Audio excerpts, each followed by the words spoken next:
Deep breath, Sean. Deep breath. Compose yourself. Until the school buses left. Attaboy, Sean!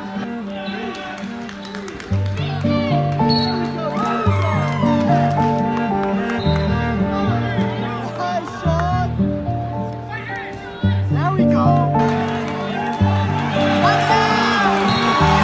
The NCAA tournament has been canceled for 2020. Yeah, Chris, the NCAA initially earlier today said they weren't going to make an announcement until tomorrow, but given everything that has transpired over the past 24 hours, they did make that announcement just within the past couple minutes. The NCAA issuing this statement. I'll read it to you. It says today, NCAA President Mark Emmert and the board.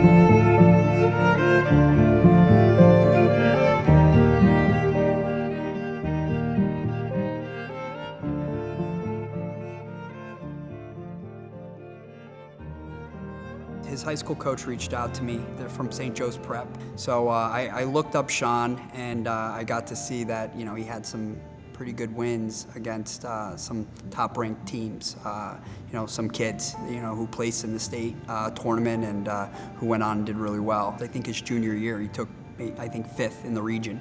But, you know, those 4 kids in front of him were very tough kids. This kid's flying under the radar, you know. From day one, he was competitive. I think he was the prototypical leader by example. He was the kind of guy who said, hey, if you want to emulate me, then, you know, do what I do, don't do what I say. If he's wrestling with you and you're not matching that, he's gonna either call you out for it or, you know, kind of kick the crap out of you. One of the first times we wrestled together, he didn't have to spell it out for me or tell me to like pick it up. When I felt him pick it up and go harder, I would pick it up another step, and then he would pick it up even another step, and it was, as I said, it was this dance, and it really pushed both of us. As serious and focused as he was in the wrestling room, he had so much fun on the mat and, you know, wrestling in real matches. Went to the NCAAs his sophomore year. Junior year, he had that season-ending injury where he actually had surgery a couple days before the regions. He was in position not just to win that region, but to be an All-American his junior year. To get hurt right before the regional tournament. I mean, a lot of athletes would be sulking, you know, feeling sorry for themselves, and, you know, and that's expected, right? Sean came into the practice room cheering on our regional team. And I'm like, wow, you know, that's what tells you a lot about this kid. He's just a great kid. All right, am I in correct positioning? I'm all good? Yeah, you're all good. Yeah, you're chilling. As soon as my season ended abruptly my junior year and I wasn't able to compete in the postseason, I tried to focus on the mental aspect of wrestling as best I could. So I read a lot of books on just sports psychology in general. The first book that set me down this path, it was probably Meditations by Marcus Aurelius, which is like the foundational text of Stoicism, that school of thought. Yeah, just taking ownership and not dwelling on the past is the biggest lessons that I took from that. Obviously, I always knew he was a reader, but it became kind of more of a thing when he started bringing books to tournaments and reading them prior to his matches. Where he was walking around with books in his hands, highlighted to death with passages that he would read before he would wrestle. He was playing with his straps before the match. He also had this really creepy sort of stretch he did as he approached the mat. And as a coach, you just don't screw those things up. You just don't, you stay away from him. You let him do what he's been doing, you know, and he was completely dominant his whole entire senior year. He was getting to a point where he was beating ranked wrestlers. He was beating nationally ranked wrestlers and getting to the point where he was saying, I could beat anybody. A few weeks before the end of the season, we went to the national duels, and he wrestled the number 2 ranked kid in the country, and he made the kid quit the match. Good job, Sean! What's he doing down there? Let him out!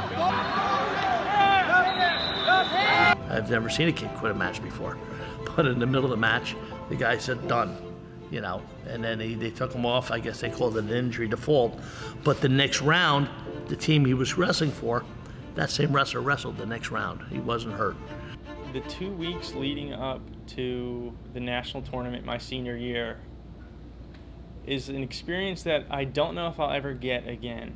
That type of mentality, the emotions behind it, I felt so tunnel visioned that nothing else in the world really existed to me. I was so focused on just trying to achieve the best outcome. Everybody was thinking it, but nobody was saying it. Even when we got there and we worked out on the mat, I didn't hear other people saying it. I might have got together with a coach and said it, but nobody said it in front of the athletes. We literally went up to the night before competition.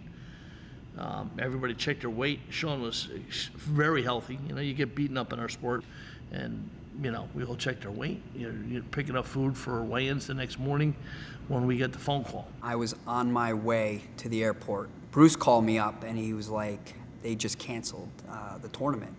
So naturally, I didn't believe him. You know, I'm like, Bruce, I'm on my way there. All right, I'll see you in a little bit. And he's like, no, they really canceled it. Immediately, the first thing I thought about was for Sean Lyons, like, not again, you know? When I told him, he just slouched to the floor. He had 3 teammates with him, and they actually all put their hands on him. They all knew where he was as a wrestler. Everyone in the hotel was also a member of a wrestling team, and it felt like all the oxygen had been sucked out of the entire place. And then Sean stood up in Sean fashion and said, hey, as much as it might make us angry, it was probably canceled for all the right reasons. But I'm glad I was there with my 3 other teammates who shared the same experience as I did. The following year was definitely, I think, probably the weirdest year as a team that we've had. It was hard. It was tough. You know, who wants to stay home for a year? You know, we would get in touch with these guys. We would do Zoom meetings. We would see what they're up to. I think a lot of the guys were just disappointed that we didn't get to wrestle. I didn't really have much, memory of my life without wrestling in it. I'd been doing it since I was 5, so I had to find a different type of habit to keep me physically fit, but yeah. What was that habit? I got intensely into running. So, when we were locked down, I ran for like 65 days straight, I think. So. I don't normally like bringing in somebody just after they graduate college, no matter how good they are. I just feel like they're too close in age. They're buddies. You know, with some of these guys, some of them still wrestled with them for a year or so.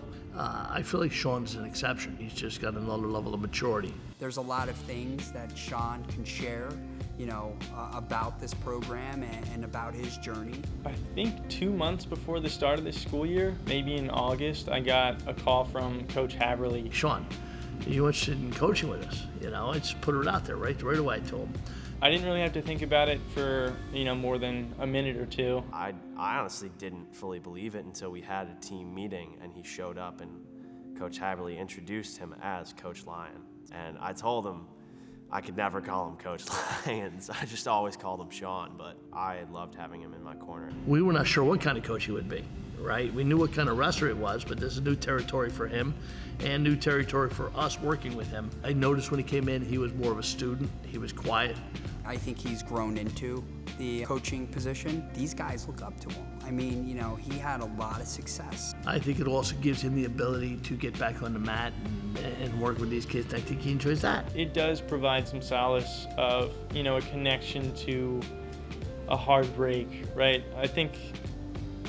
I guess I was longing for that. It kind of felt like life got cut off entirely for a year. So I think coaching is, a great fill-in for that lost time. And I think we're primed for a great regional tournament this year. I think, we have a chance to qualify someone at all 10 weight classes. We have a freshman, Cooper Pentalendolfo, who has been lighting the scene up this year at 65. And I think he can really make some noise. Cooper definitely, utilized Sean a lot. Sean is closer to Cooper's weight. I'm sure they mixed it up a lot. And Cooper overall embodying, what Sean embodied as a student athlete. Every single person on the team, I think, has a shot to do it. And I can't wait to see them compete.